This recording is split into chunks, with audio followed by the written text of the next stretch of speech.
Welcome to Inside the Philippines.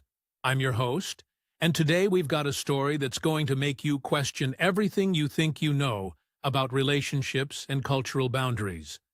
This one comes from Vince, a 61-year-old retired electrician from Portland, Oregon. 40 years of honest work, solid pension, comfortable savings. He thought retirement would be the reward for all those early mornings and late nights on the job. Instead, it left him hollow, directionless, scrolling dating apps at 2 in the morning looking for something to fill the void. What Vince found in Cebu City seemed like the answer to every lonely night. A genuine connection with a woman who didn't ask for money, didn't play games, just wanted companionship. And then her cousin moved in. And then things got complicated in ways Vince never saw coming. This is a story about loneliness, about being useful versus being loved, and about discovering that sometimes when something feels too good to be true, it's because you're not the only one believing it. Here's his story, in his own words. My name's Vince. I'm 61 years old, and I spent the last 40 years of my life as a union electrician in Portland, Oregon. IBEW Local 48. I started my apprenticeship at 21, got my journeyman card at 25, and from that point forward, my life had a rhythm to it that was as predictable as a circuit diagram. Wake up at 5:30, fill the thermos with coffee, black, 2 sugars, grab my Klein tools and my lunch pail, be at the job site by 6:45, ready to go when the foreman gave the word at 7. Saktur. For 4 decades, that was my life. Running conduit through commercial buildings, pulling wire, troubleshooting panels, fixing what other guys screwed up. The work was good. Union scale meant I made decent money. The guys I worked with were solid, the kind of crew where you know who's got your back when you're 20 feet up on a ladder threading EMT through a tight space. We'd break for lunch, talk about the Blazers, or whose truck was acting up, or which contractor was the biggest pain in the ass to work for. Then back at it until 3:30, punch out, head home. I wasn't rich, but I was comfortable. Never missed a day unless the job site was snowed out, which in Portland doesn't happen often. I paid my dues, maxed out my pension contributions, put money away when I could. By the time I hit 60, I had my IBW pension locked in at $2,800 a month and about $130,000 in savings. Not bad for a guy who never went to college, just learned a trade and stuck with it. Retirement seemed like the logical next step. Body was starting to feel it. Knees complaining about all those years on concrete floors. Shoulders not what they used to be after decades of overhead work. So I put in my notice, had the retirement party at the Union Hall, got the plaque and the handshakes, and figured I'd earned the right to take it easy. That lasted about 2 weeks. Turns out, when you spend 40 years with a structure to your day, same wake-up time, same routine, same purpose, and then suddenly that structure disappears, you don't feel free. You feel like someone cut the main breaker to your entire existence. No alarm clock, no crew waiting on me, no foreman calling the night before with tomorrow's address. Just me, alone in my condo, with nothing but time. I tried to fill it, bought a table saw, figured I'd get into woodworking, built half a bookshelf before I realized I didn't actually care about woodworking. I just needed something to do. Tried fishing a few times, but sitting still in a boat made me more anxious, not less. The condo was too quiet. The TV was too loud. I'd wake up at 5:30 out of habit, remember I had nowhere to be, and just lie there staring at the ceiling. My ex-wife, Karen, she remarried years ago. We'd been divorced since 2008. No hard feelings. We just grew apart after our daughter went to college. She's happy now, living in Beaverton with a guy who sells RVs. Good for her. My daughter, Amy, she's 32, lives in Denver with her husband and their 2 kids. We talk maybe once a month. She's got her own life. I'm proud of her, but we're not close like we used to be. So there I was, 61 years old, healthy enough, financially stable, and completely fucking lost. The YouTube algorithm figured me out before I did. Started feeding me videos about retiring abroad. Thailand, Vietnam, the Philippines. Cheap cost of living, tropical weather, friendly people. Your pension goes 3 times as far. I'd watch them late at night when I couldn't sleep, which was most nights. Guys my age or older, sitting in beach bars or on condo balconies, talking about how they retired on $1,500 a month and lived like kings. The Philippines videos kept showing up. Beautiful beaches, English-speaking population, Americans welcome. And yeah, I'll be honest, the videos showed Western guys with younger Filipina girlfriends, and that was part of the appeal. Not in a creepy way, or at least I didn't think so at the time. Just the idea that maybe, somewhere else, I could be someone who mattered to someone. Someone who was needed again. It was August 2022, about 2 a.m. on a Thursday, when I finally opened Filipino Cupid. Just to look, I told myself. No harm in looking. The site was full of profiles, thousands of women, mostly in their 20s and 30s, looking for foreign men. Some profiles were obvious bullshit, clearly fake, or just hunting for money. But some seemed genuine. Real photos, detailed bios, actual personalities coming through. That's when I found Marie's profile. She was 34, living in Cebu City.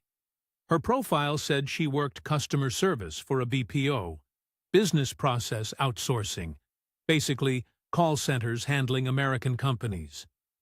Her English was perfect, which made sense given her job. Her photos weren't the typical glamour shots you see on these sites, just normal pictures. Her hiking at some place called Osmeña Peak, her at a coffee shop with friends, her at what looked like a family gathering. She had a nice smile. Not posed, just genuine. Her bio talked about loving the outdoors, reading, wanting to travel someday. She said she was looking for someone serious, someone honest, someone who wanted a real connection.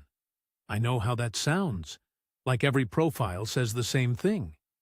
But something about hers felt different. Maybe I was just desperate to believe it was different. Hard to say now. I sent her a message. Kept it simple. Hi, I'm Vince. I'm from Portland, Oregon. Just retired after 40 years as an electrician. Your profile caught my eye. You seem like someone who'd be interesting to talk to. If you'd like to chat sometime, let me know. I didn't expect much. Figured she probably got hundreds of messages from foreign guys every day. Why would she respond to mine? She responded within an hour. Marie's first message back was simple and friendly. She thanked me for reaching out, said she appreciated that I'd actually read her profile instead of just sending some generic pickup line. She asked about Portland, what it was like, what I did as an electrician. Normal conversation, nothing pushy. We messaged back and forth on Filipino Cupid for about a week before she suggested we move to WhatsApp so we could video call. That first video call was in late August 2022. She was on her break at work, sitting in what looked like a break room with fluorescent lights and vending machines in the background. I was in my living room in Portland, nervous as hell for reasons I couldn't quite explain. She looked like her photos. Same smile, same easy warmth. We talked for maybe 20 minutes before she had to get back to her desk. It was comfortable, natural. She asked about my day. I asked about hers. She told me about dealing with angry American customers who couldn't understand their cable bills. I told her about the half-finished bookshelf in my garage. After that, we started talking every day. Marie worked swing shift at the BPO, 4 p.m. to 1 a.m. Cebu time. which translated to 1 a.m. to 10 a.m. my time in Portland. The time difference was brutal, but I found myself adjusting my entire schedule to match hers. I'd stay up late, wait for her to get off work. Then we'd video call for an hour or two while she ate her late dinner and unwound. Then I'd sleep until noon, wake up, kill time until evening when I could message her during her shift breaks. Looking back, I should have recognized what was happening. I was reorganizing my entire life around someone I'd never met, someone halfway around the world. But at the time, it felt good. It felt like I had a reason to wake up again, a schedule, a purpose. We talked about everything over those months. She told me about her job, handling customer service calls for a U.S. cable company, dealing with people screaming about their bills, trying to de-escalate situations while her supervisor monitored her call times. She made about $25,000 a month, she said, which was around $450, decent money for the Philippines, but not enough to really get ahead. She lived alone in a small studio apartment in Lahug, a neighborhood in Cebu City. Sent money home to her parents in Minglanilla every month. Her dad had diabetes. Her mom didn't work. That was just normal, she explained.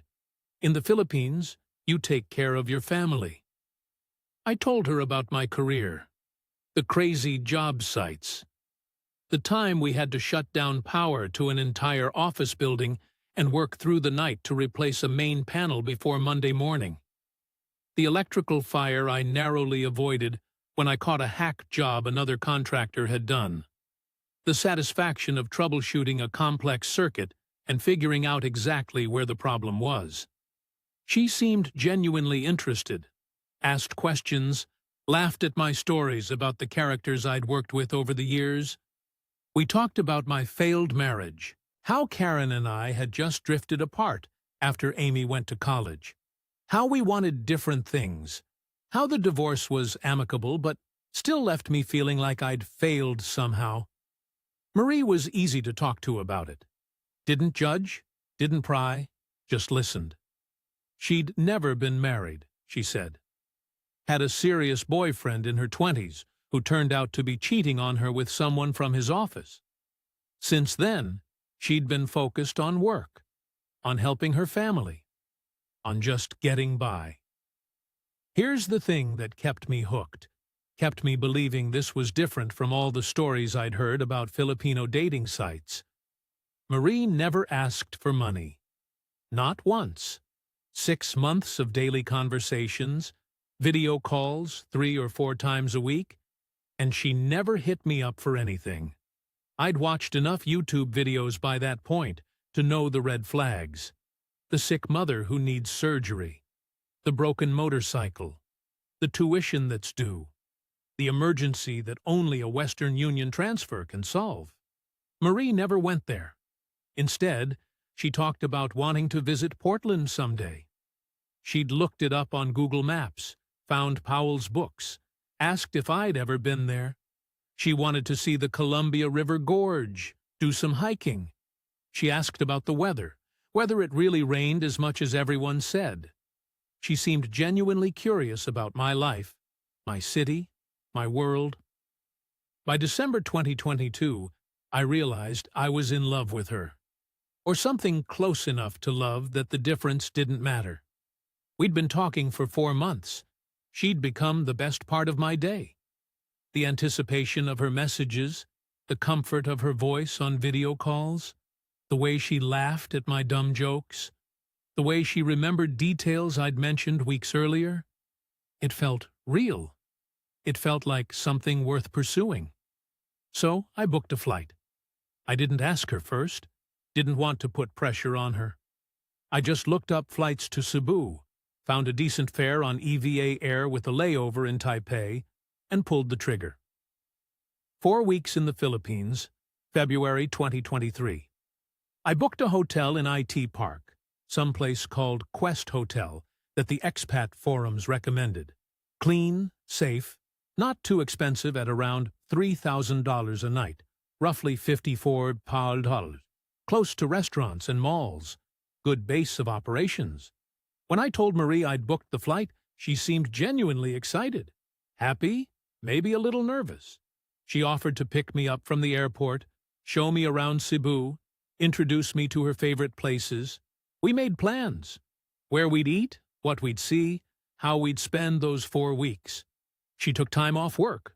Well, some of it. She could only get a week, but that was better than nothing. The night before my flight, I went to my credit union and withdrew $8,000 in cash. Left $122,000 in my savings account. The cash was for emergencies, for expenses, for whatever came up. I packed light. Couple pairs of jeans, some t-shirts, my old work boots because they were broken in just right, and I figured I'd be doing a lot of walking. Toiletries, my blood pressure medication, a guidebook to the Philippines I'd bought at Powell's. I didn't tell Amy I was going.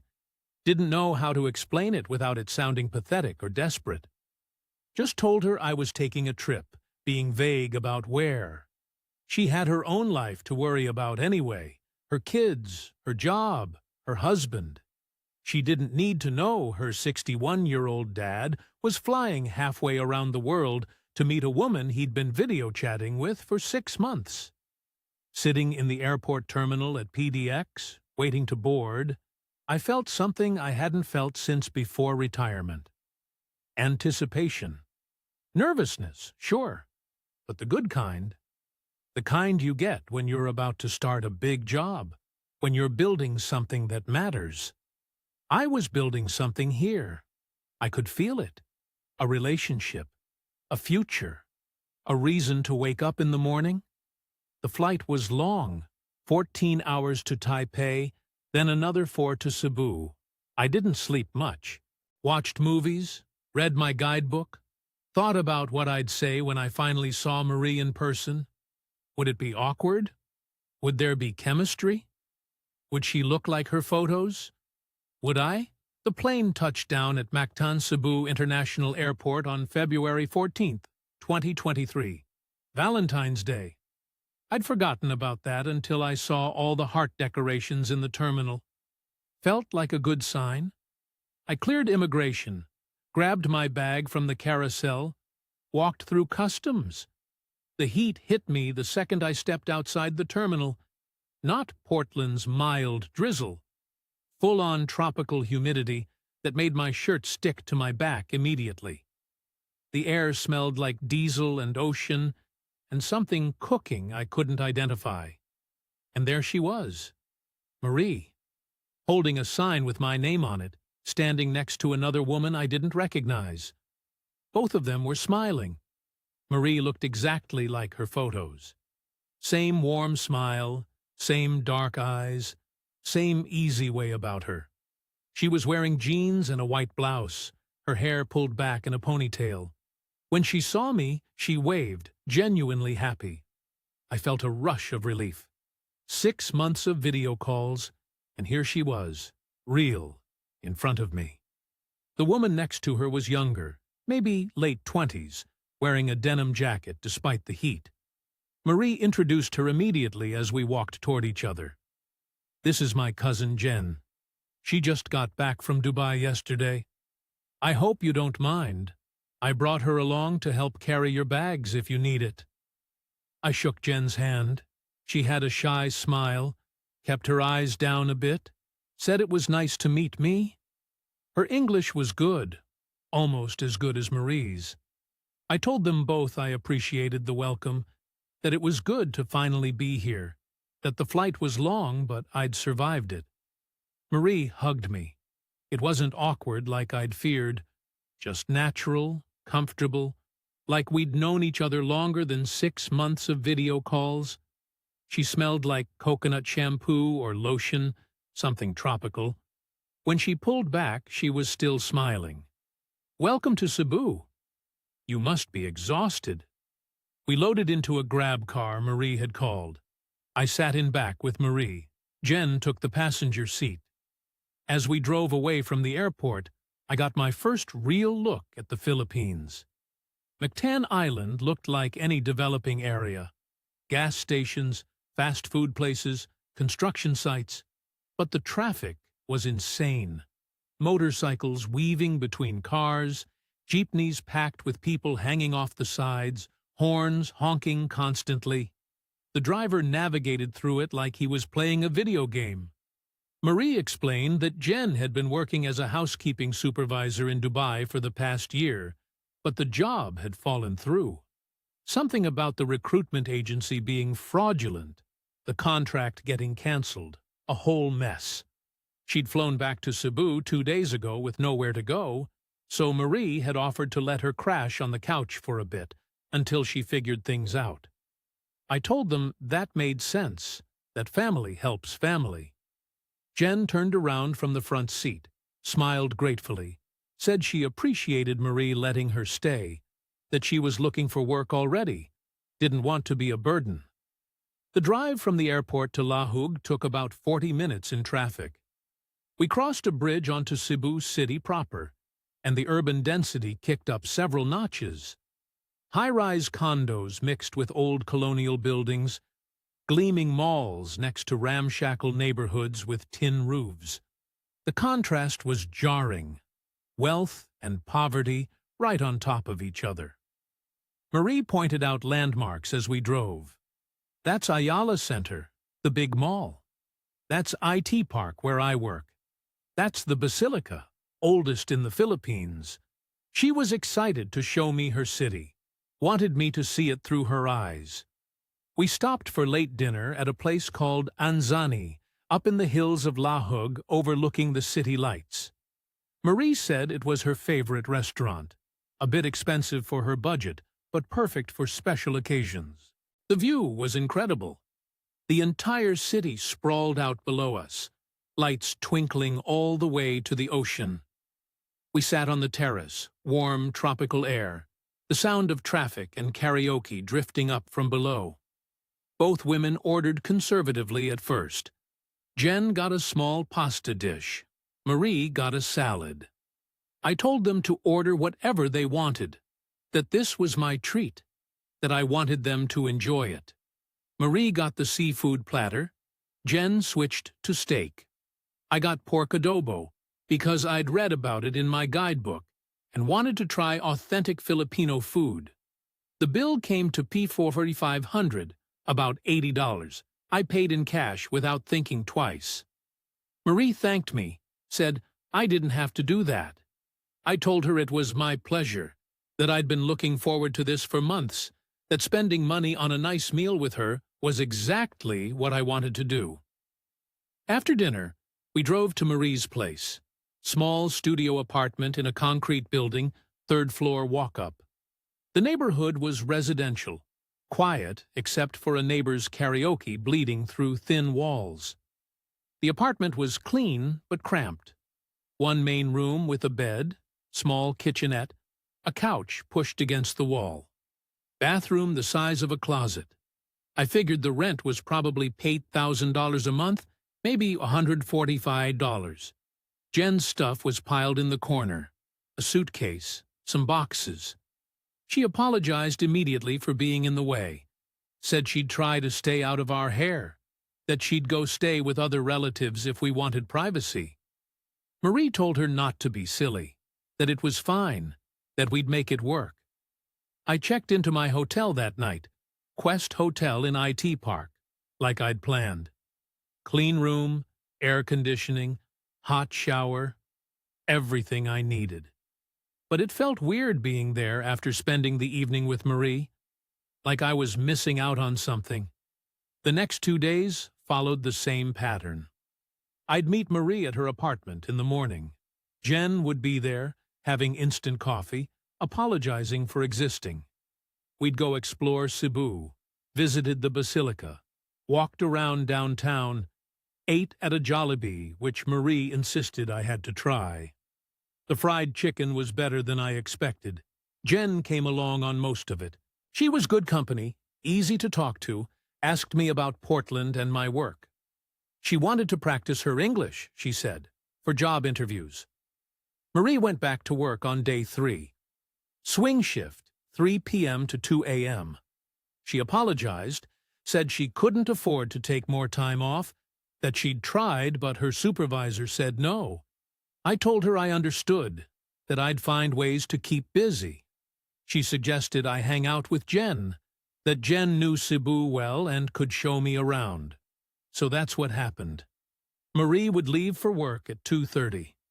Jen and I would spend the afternoon and evening together. We'd walk around, explore neighborhoods, eat street food. She took me to Carbon Market. Absolute chaos. Vendors selling everything from fish to phone cases. The smell of dried fish and tropical fruit, overwhelming.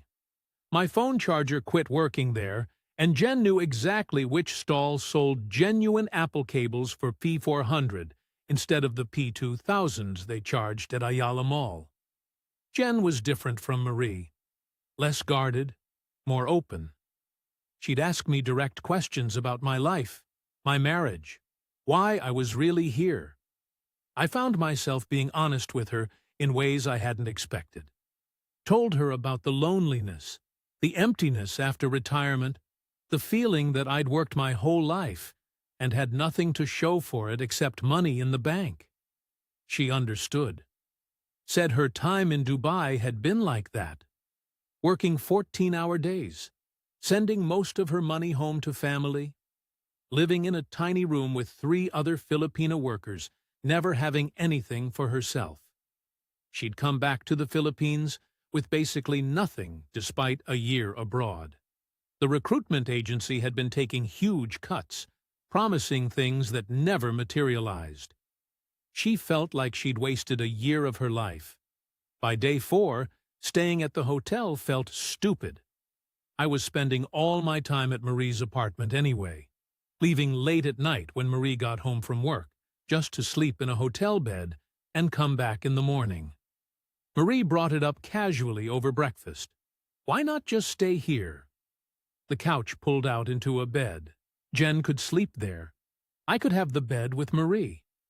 We were all adults. It made sense financially, and honestly, she liked having me around. I moved out of the hotel that afternoon, checked out, grabbed my bags, settled into Marie's studio.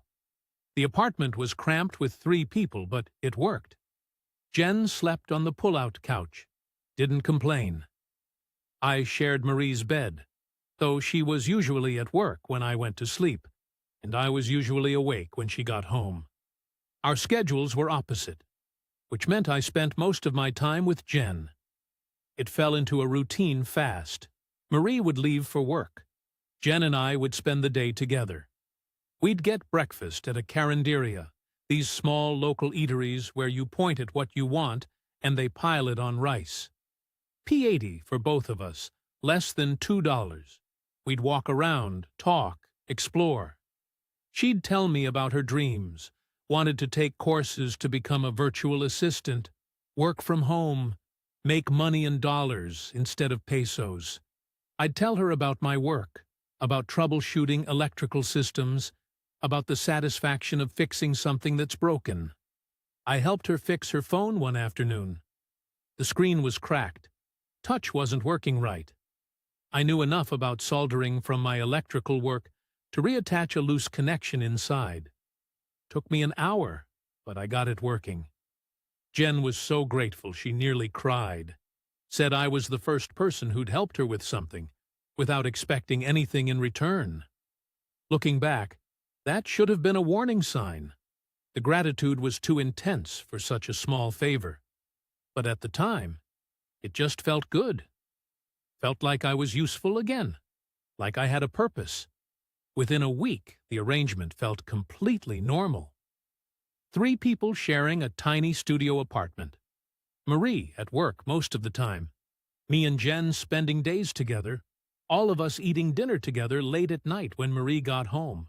Jen would cook, adobo, sinigang, pancit, and we'd sit around Marie's small table talking about our days. Marie would complain about difficult customers. I'd talk about what Jen and I had seen. Jen would crack jokes, make us laugh. It felt like family, like I'd stumbled into something real and good. Marie seemed happy. Jen seemed happy. I was happy. I should have asked more questions. Should have wondered why Jen didn't have other options for housing. Should have found it strange how easily I'd been absorbed into this dynamic. Should have recognized that in a culture as family-oriented and Catholic as the Philippines, this living arrangement was unusual. But I didn't ask questions. I just enjoyed it. Enjoyed being needed, being useful, being part of something again. The first 2 weeks in Cebu were some of the best I'd had in years. 3 weeks into my stay, Marie brought up the living situation. We were having breakfast, well, late breakfast for me, early lunch for her before her shift. Jen had stepped out to buy load for her phone at the 7-Eleven downstairs. Marie looked tired. She'd been picking up extra overtime shifts, coming home at 3 a.m. instead of 2 a.m., sleeping maybe 5 hours before starting her day again. The apartment's getting cramped, she said. Not complaining, just stating a fact. Jen's been looking for places, but everything affordable is either far from IT Park or in rough neighborhoods. She needs to be close to where the BPO jobs are if she's going to find work. I asked what she was thinking. Marie pulled out her phone, showed me a listing. 3-bedroom condo in Calix Residences, right in IT Park. Modern building, swimming pool, gym, 24-hour security. $45,000 a month, which was about $800. She said it quickly, like she was embarrassed to even suggest it. I know that's a lot, she said, but it's actually reasonable for IT Park, and if you're planning to stay longer, it might make sense. Jen could have her own room. You and I could have privacy. There'd be space for everyone. I did the math in my head. $800 a month was still cheaper than my Portland mortgage had been. And I was planning to extend my stay anyway. My original 4 weeks was almost up, but I'd been thinking about getting a visa extension, staying another month or two.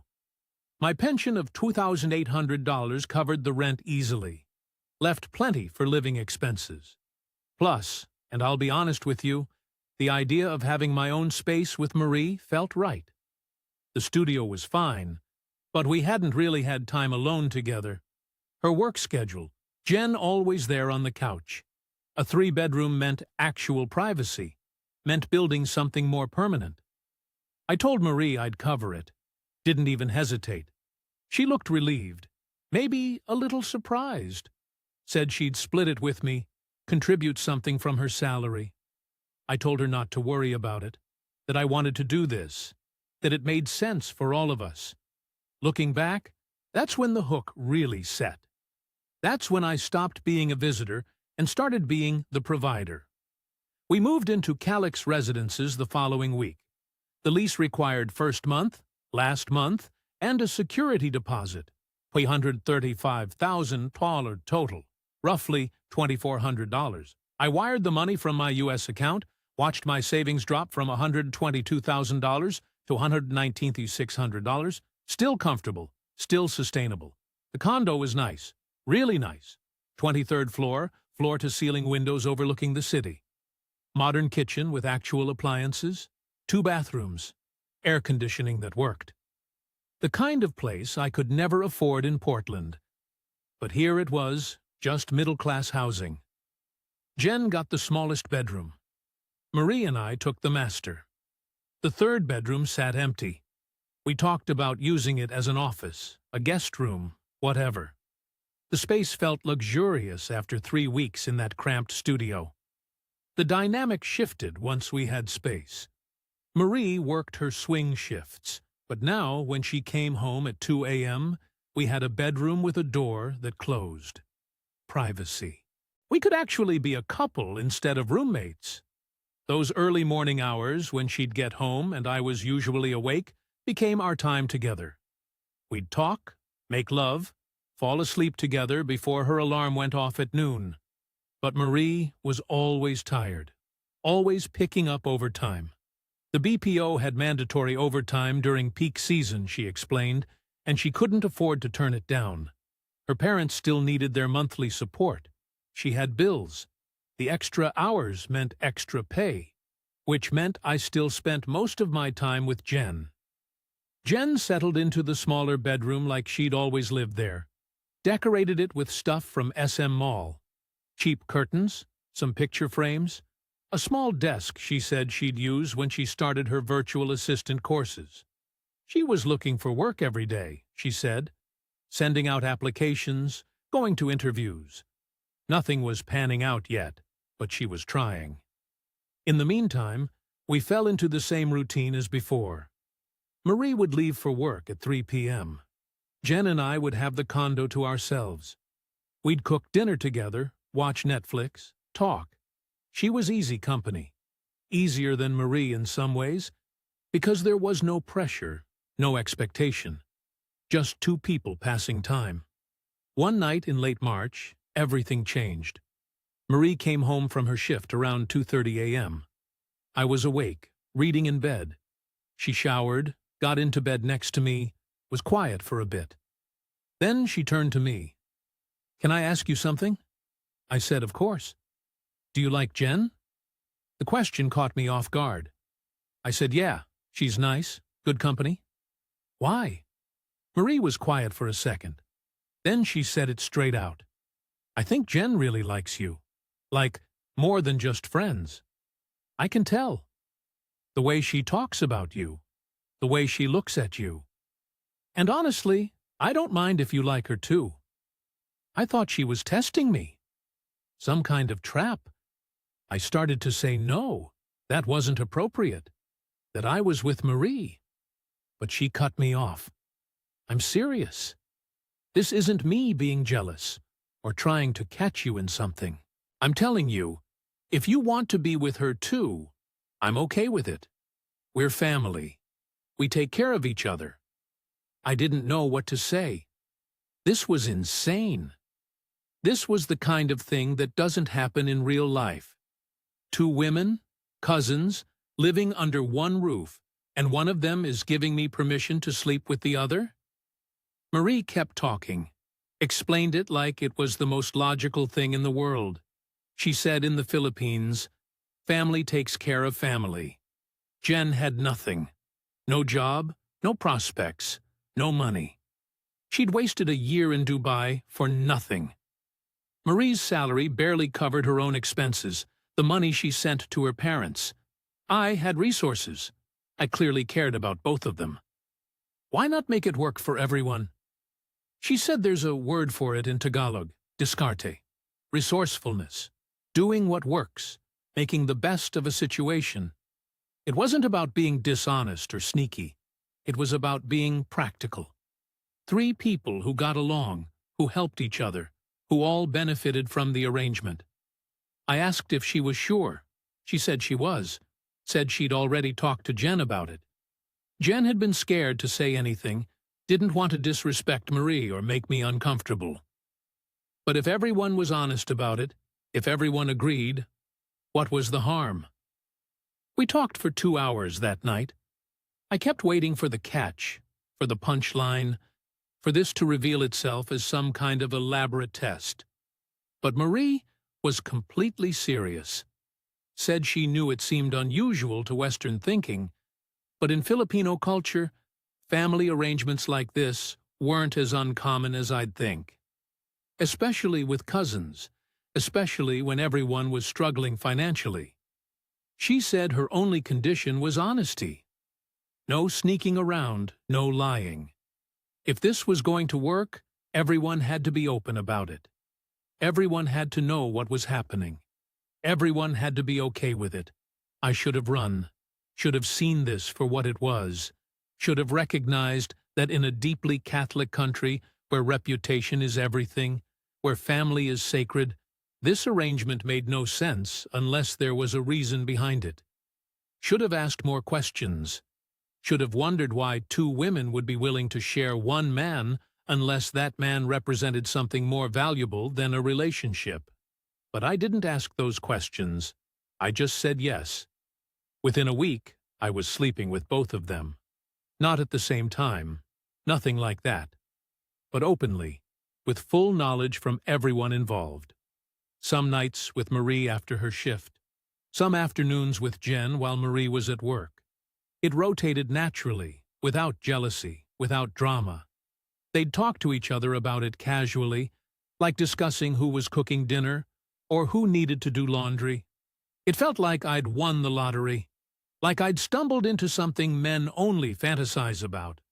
Two beautiful women, both affectionate, both attentive, both seemingly happy with the arrangement. I felt like I'd figured out something other guys missed, like I was living proof that if you approached relationships differently, if you respected Filipino culture, if you were generous and kind, this is what could happen. I told myself, this was different from the stories you hear. This wasn't exploitation.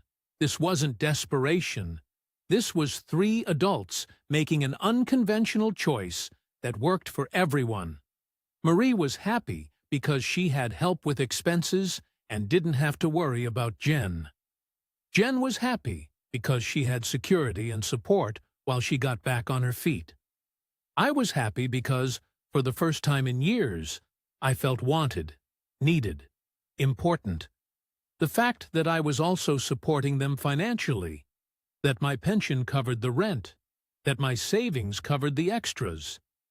That was just part of being a man, right? That's what you do when you care about people. You help them, you provide. I'd spent 40 years pulling wire through walls, troubleshooting circuits, fixing things that were broken.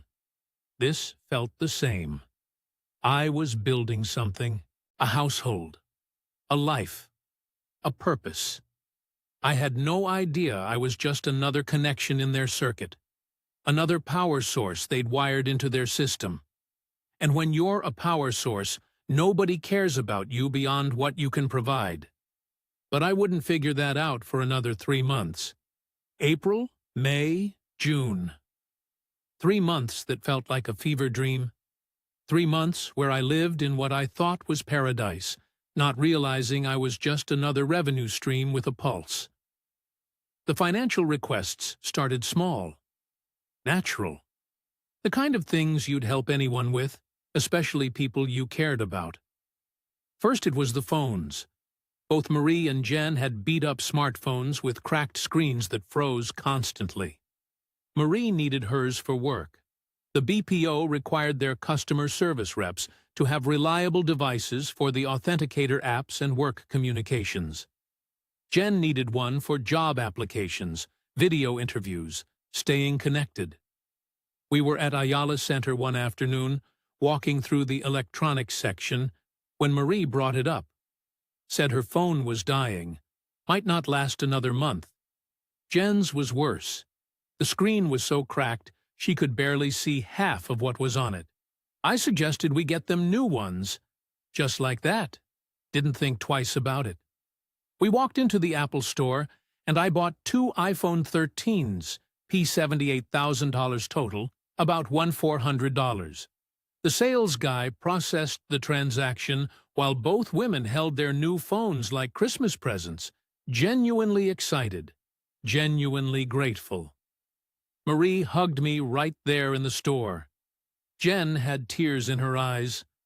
Looking back, I should have noticed how smoothly it happened, how prepared they were with their choice of model, their preferred colors, how quickly we moved from mentioning their broken phones to walking out with new ones.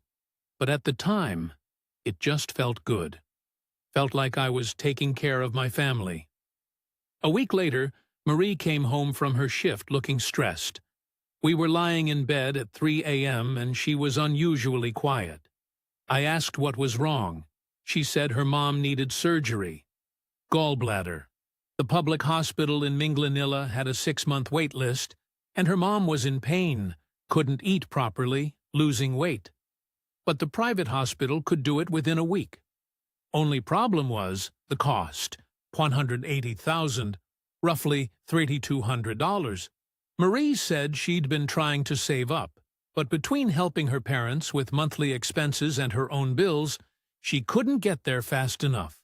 She wasn't asking me for money, she said, just venting, just worried about her mom.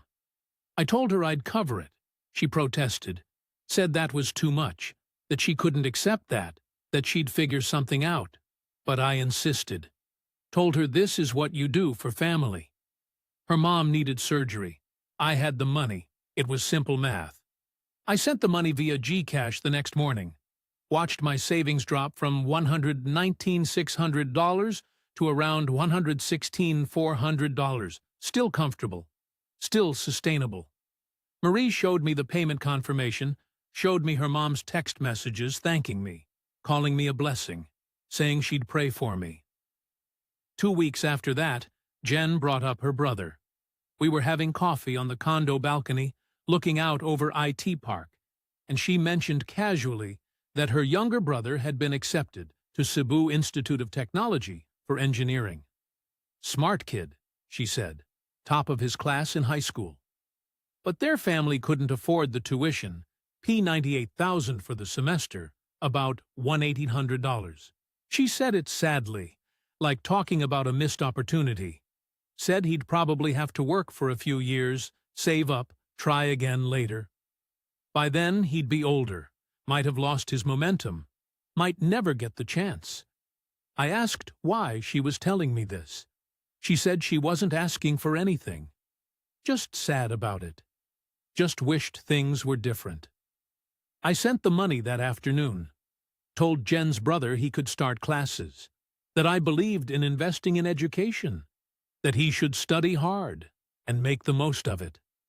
Jen cried. Actually cried. Said I was the kindest person she'd ever met. That her family would never forget this. My savings dropped to around $94,000. Here's the thing. Each expense made sense individually. New phones so they could work and find jobs. Surgery so Marie's mom wouldn't suffer. Tuition so a smart kid could get an education. These weren't unreasonable requests. Hell, most of them weren't even requests. They were just problems people mentioned. And I solved them because that's what I did. I fixed things. And my pension covered our daily expenses. The P45,000 rent, $800, left me with $2,000 from my monthly pension for food, utilities, transportation, entertainment. We lived comfortably, cooked most meals at home. Marie and Jen would make adobo, sinigang, lechon kawali, lumpia. We'd go out sometimes, hit up the restaurants in IT Park or Ayala Mall. Maybe $2,000 per outing, 36. Nothing crazy. The math worked. I wasn't dipping into savings for monthly expenses. Only for the emergencies, the one-time things. And I still had $94,000 in the bank. That was plenty. More than enough cushion. Plus, the arrangement felt stable. Marie worked her shifts, came home, we'd have our time together. Jen was around during the days, keeping me company, making me feel needed. They cooked, cleaned, took care of the household. I provided financially. Everyone had their role. Everyone benefited. I started thinking long-term, extended my tourist visa, went to immigration, paid the fees, got another few months, started researching retirement visas, the SRRV program. You could get permanent residency for a $10,000 deposit. I had that. I could do this permanently if I wanted. My daughter Amy called once in late May, asked what I was still doing in the Philippines when I was coming home. I kept it vague, said I was enjoying it, exploring my options, might stay longer. She sounded concerned, but didn't push. Said to be careful, said to let her know if I needed anything. I told her I was fine. I was happy. I knew what I was doing. I barely believed it myself. But I wanted it to be true so badly that I didn't let myself question it. During those 3 months, there were moments I should have noticed.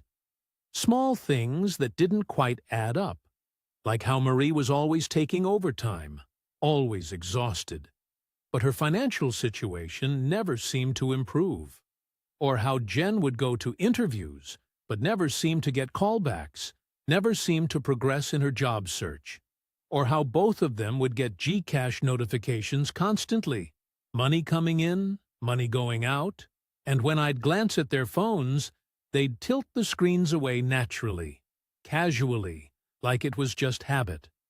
Or the fact that in a culture as Catholic and conservative as the Philippines, where reputation matters enormously, two cousins living with one foreign man in an openly sexual arrangement should have raised eyebrows, should have caused family drama, should have been complicated.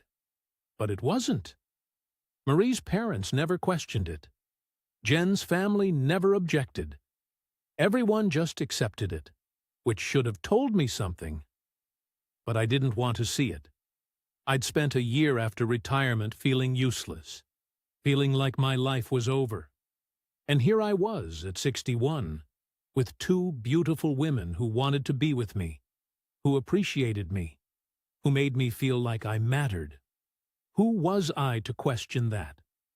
Who was I to look too closely at something that felt this good? One afternoon in early June, Jen mentioned she wanted to take an online course to become a virtual assistant. Learn the software, the skills, start freelancing for American clients. Could make $5 to $10 per hour working from home. Real money. Dollar income. I offered to pay for the course. $15,000, about $270. She said she couldn't ask me to do that. I said I wasn't asking. I was offering. Investment in her future. In our future. She took the money, enrolled in the course, promised she'd work hard. I never saw her take a single class. By late June, I'd spent about $28,000 beyond my initial expenses. Rent deposits, phones, surgery, tuition, the course, daily expenses, visa extensions, occasional trips to the beach or tourist spots. My savings sat at around $94,000. My pension covered monthly costs. The math still worked, but something had shifted in the dynamic. The gratitude felt more performative. The affection felt more transactional.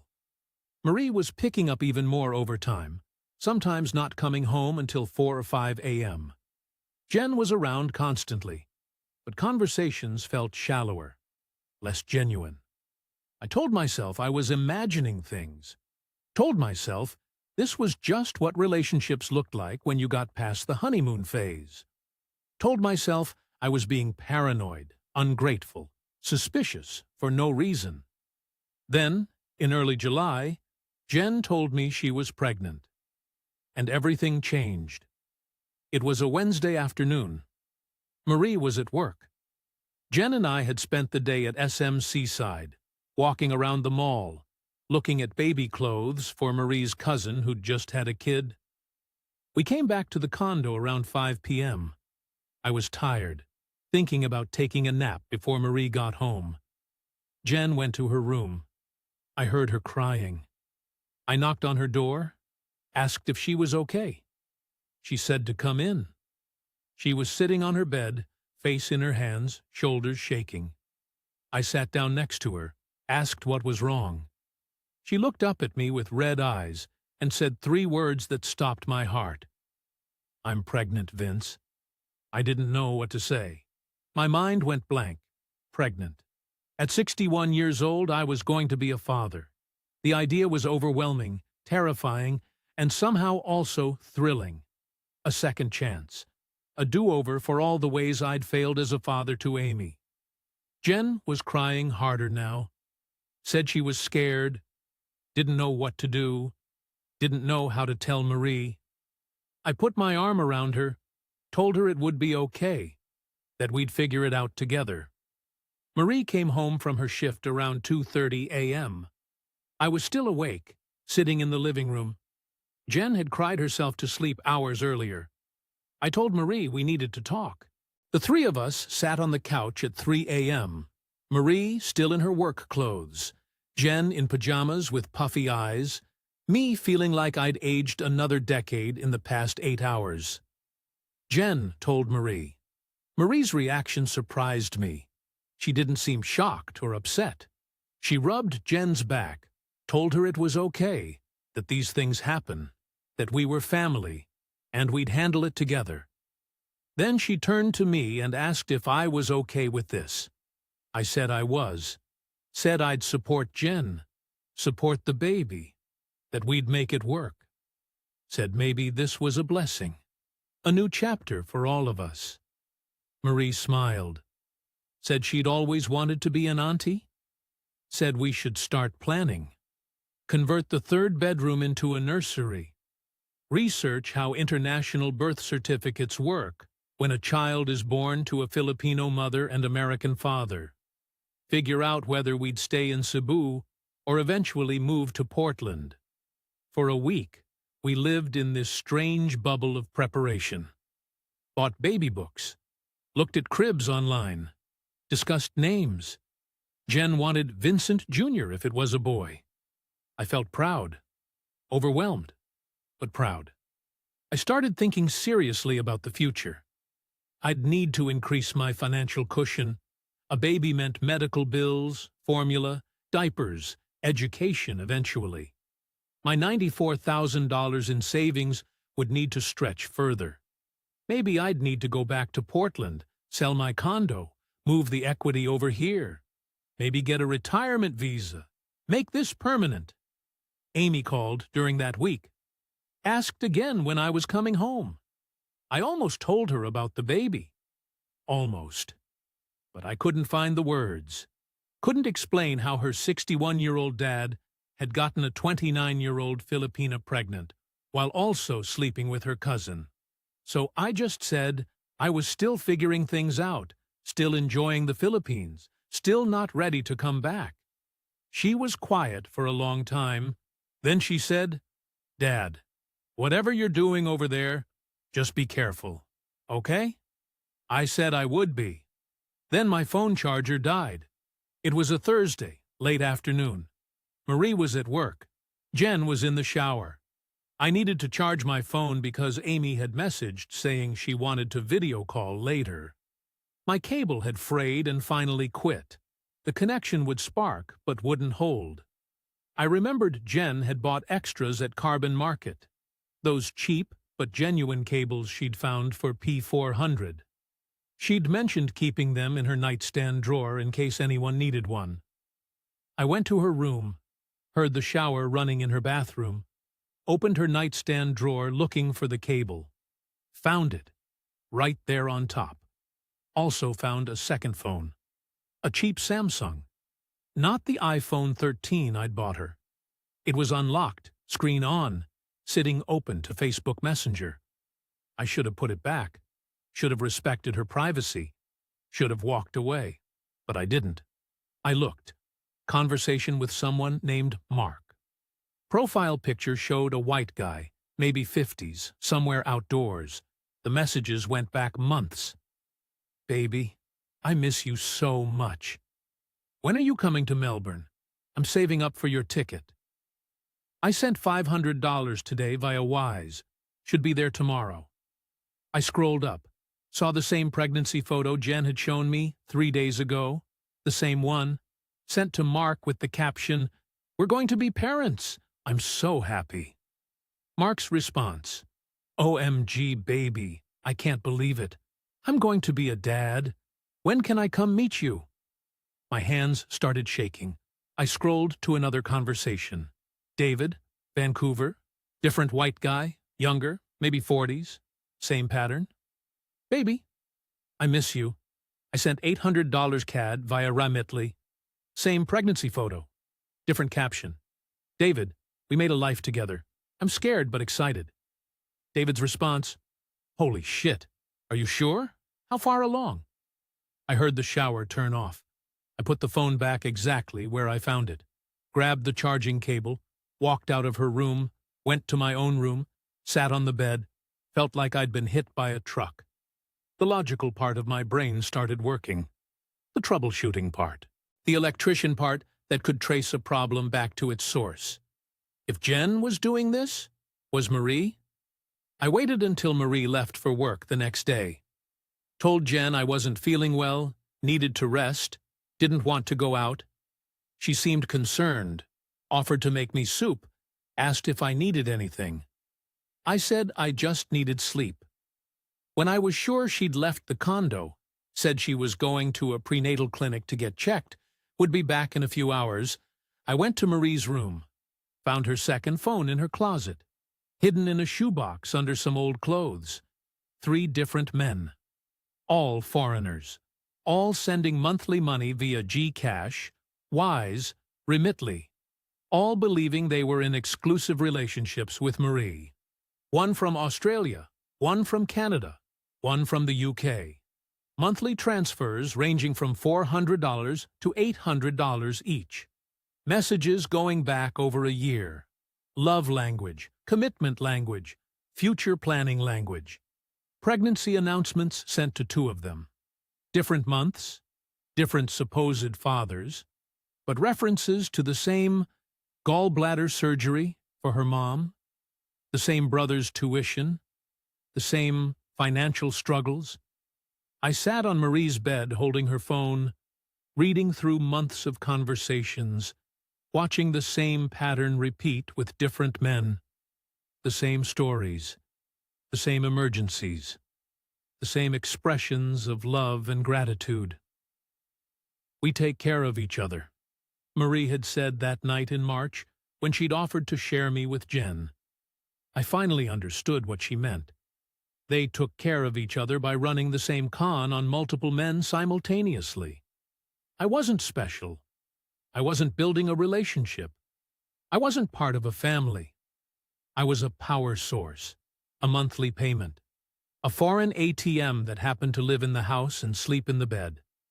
The surgery for Marie's mom, I pulled up the Gcash receipt she'd shown me. Looked real, professional. But now I wondered if her mom had ever been sick at all. The tuition for Jen's brother, was he even in university? The virtual assistant course? Had Jen taken a single class? I put the phone back in the shoebox, put the shoebox back in the closet, went to the living room and sat on the couch. Felt nothing. No anger, no sadness, just emptiness. Like someone had cut the main breaker again and all the lights had gone out. The front door opened. Jen came back from her clinic appointment, saw me sitting there and smiled, asked if I was feeling better, offered to make dinner. I said I was fine, said I'd eat later. Watched her go to her room. Marie came home at 2:30 a.m. I was awake. She crawled into bed, kissed me, started to undress. I asked her how work was. She said exhausting, said her supervisor was being difficult, said she wished she could quit but needed the money. I believed her once. I believed everything once. Now I didn't know what was real and what was performance. Didn't know if anything between us had ever been genuine. Didn't know if the past 6 months had been a relationship or just a really well-executed business transaction. I spent the next 2 days pretending everything was normal. Ate breakfast with Jen, made love to Marie, talked about baby names and nursery colors and the future we were supposedly building together. All while knowing it was all bullshit. All while watching them perform affection and gratitude and love. Knowing they were doing the same thing with Mark and David and the 3 guys Marie had on rotation. On the 3rd day, I couldn't do it anymore. I waited until both of them were home. Marie had a rare night off. We'd made dinner together, chicken adobo, rice, a salad. Sat around the table like a normal family. After dinner, I went to both of their rooms, got both phones, brought them to the kitchen table, laid them down in front of Marie and Jen, said, "I found these." The look on their faces told me everything I needed to know. Jen started crying immediately. Marie just looked at me, didn't look at the phones, just looked at me. Her expression wasn't shock or guilt. It was annoyance, like I'd broken some unspoken rule. "You went through our things," she said. "That's not okay, Vince." I asked if that was really what she wanted to focus on right now. Not the multiple boyfriends, not the lies, the invasion of privacy. Marie sighed, pushed one of the phones back toward me. said we needed to talk like adults. We sat there at that kitchen table for 2 hours. The air conditioning hummed. Outside, someone was playing karaoke. Same neighbor as always, singing off-key Elvis. Everything felt surreal. Marie didn't deny anything. Said yes, she had other relationships. Said yes, Jen did too. Said they'd never lied to me. I just never asked the right questions. Had they ever explicitly said I was the only one? Had they ever promised exclusivity? No. I'd assumed it. I said that's bullshit. Said the whole arrangement was built on deception. Said I'd been sending money, supporting them, planning a future, thinking we were building something real. Marie's response was cold, calm. She said I'd been happy, hadn't I? I'd felt needed, wanted, useful. They'd given me that. In exchange, I'd helped them financially. Everyone got what they needed. That's what Descartes means. That's how families survive. I asked about the baby. Jen admitted she didn't actually know if she was pregnant. Might have been, might not be. These things are hard to tell early. And if she was pregnant, she didn't know whose it was. Could be mine. Could be Mark's. Could be David's. Did it matter? A baby needs support, regardless of whose DNA it carries. I asked about Marie's mom, the surgery, the $180,000 I'd sent. Marie said her mom was fine, had never needed surgery. But her mom did need money for other things, household expenses, medicine for her dad's diabetes. The money went to the family one way or another.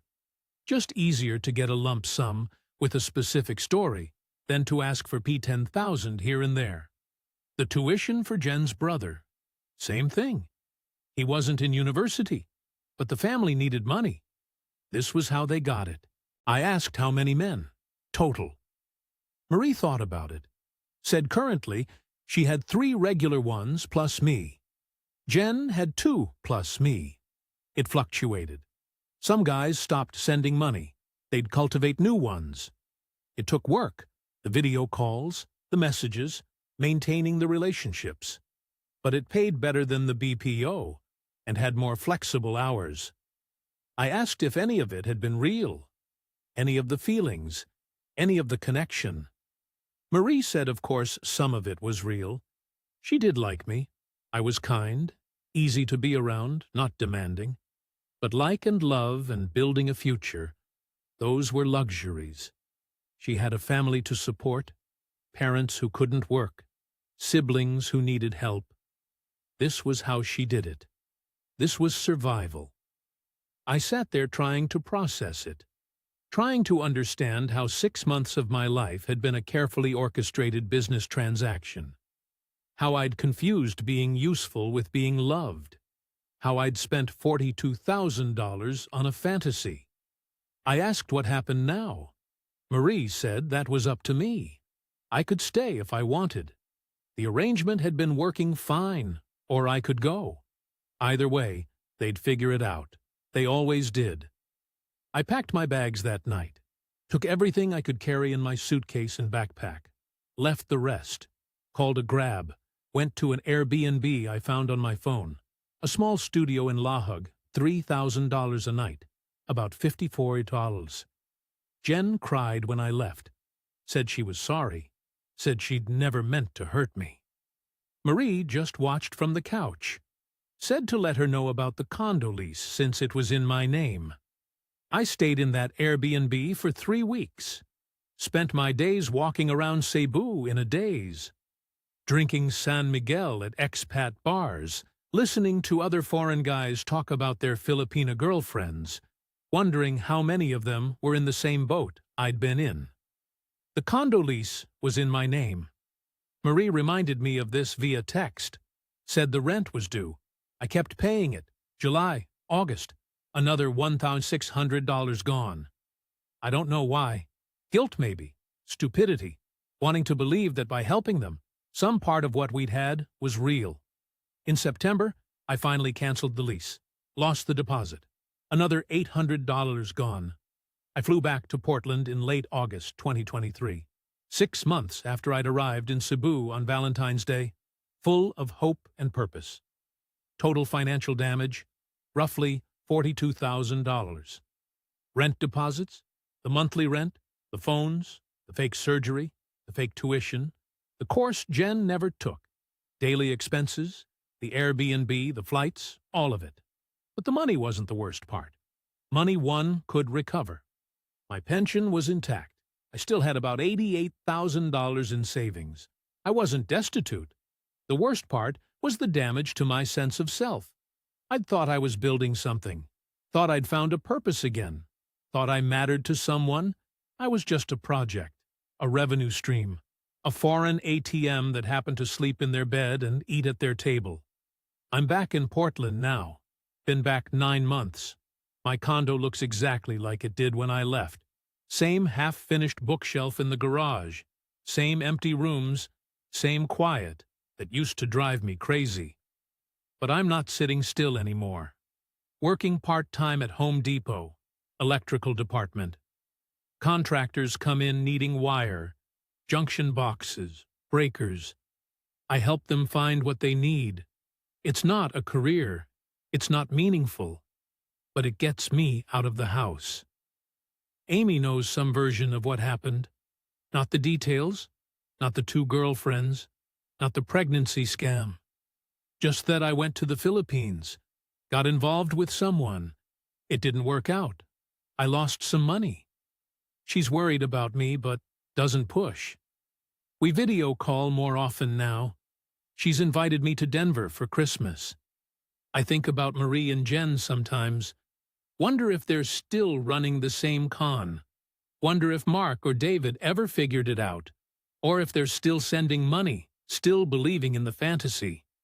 I don't blame them exactly. Marie was right. They were surviving.